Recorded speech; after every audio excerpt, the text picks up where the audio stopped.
be seated. So as we look at the gospel this morning, it reminds each one of us of our Lenten journey. And here we can see the blind man able to see, and it seems like when healing came to him, all hell broke loose in his life. He was ousted from the synagogue, in which an institution that he hoped that will be joyful in seeing his healing. Can you imagine this man every day, maybe in the temple, the Pharisees seeing him, and suddenly he was able to see the healing of Christ, and the institution and the people whom he expected to be joyful ousted him. The parents distanced themselves from him. He is of age, he knows, hugas kamay. To the point na kung pwede lang sabihin, hindi namin kilala yan. Masasabi nila yun. He became outcast from society. What a disappointing experience for a person who was healed from his birth, blinded from his birth. And when he opened his eyes, he was disappointed in what he saw. And I just want to read in relation to this, and in our daily life, an observation of a brain surgeon talking about, with the technology today, there are many people who were born blind, and because of an operation, they were able to see. And I just want to read the observation or explanation of this brain surgeon, and he goes into the mind of that person who was born blind and was able to see because of a successful operation.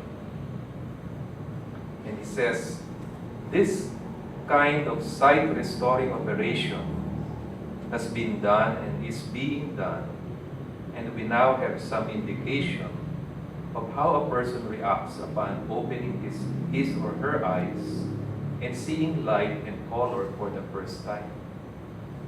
Here is how J.Z. Young, an authority on brain function, describes what happens. The patient, on opening his eyes, gets little or no enjoyment. Indeed, he finds the experience painful. He reports only a spinning mass of light and colors. He proves to be quite unable to pick up objects by sight, to recognize what they are, or to name them. He has no conception of space with objects in it, although he knows all about objects and their names by touch. Of course, you will say he must take a little time to learn to recognize them by sight. Not a little time, but a very long time. In fact, years. His brain has not been trained in the rules of seeing. We are not conscious that there are any such rules. We think we see, as we say naturally, but we have in fact learned a whole set of rules during childhood. So this doctor explains that for the first time a man sees, it's a painful experience because he's confused now. Parang yung istorya about, a very familiar story of 4 or 5 blind men, and they were asked to describe an elephant. For one blind man, for him, he's convinced because of his blindness. The elephant it's like a trunk of the tree. And when his eyes were open, he's looking for that trunk of the tree to describe what an elephant is. But he sees a different elephant, a true elephant, what the elephant is. And siguro it's the same thing for us in our Lenten journey. It's a painful experience and it's a hard experience once our eyes are open to learn and unlearn things. Maybe we thought that God is a trunk of a tree for most of our lives. And during the Lent of 2017, God opened our eyes. And it's a painful experience, a humbling experience, to recognize that God is not in trunk of a tree.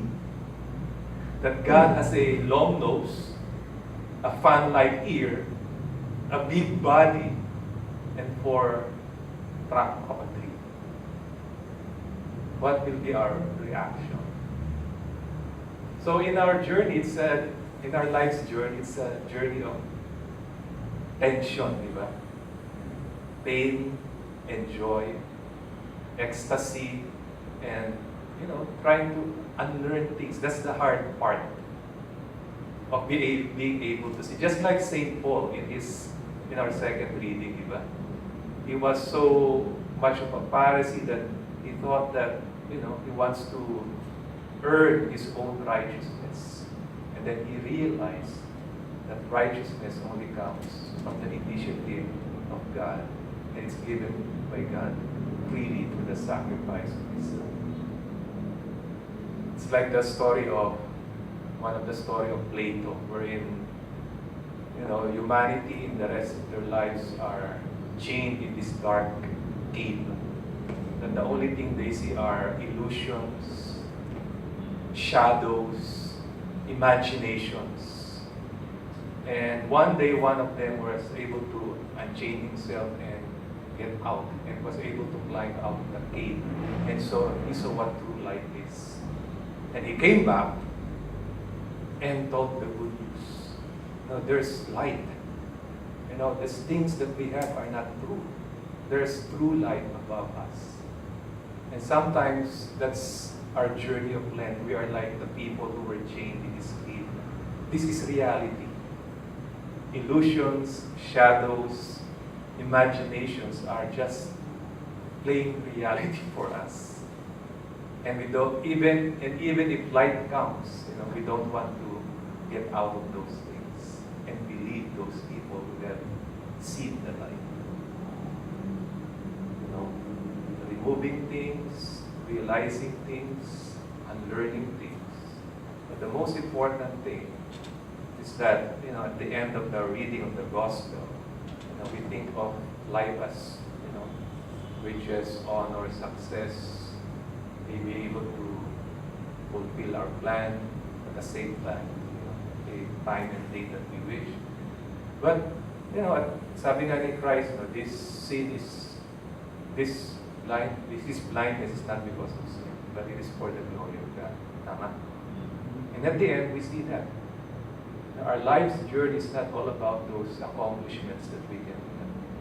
It's about seeing Christ face to face, falling down before Him, and worshiping Him. That is life. And we have been blinded and chained by many illusions, imaginations, and concepts of what life is. Until this blind man opened our eyes to the fact that life is seeing God, Christ, face to face, falling down before Him, and worshiping Him. And that is what life is all about.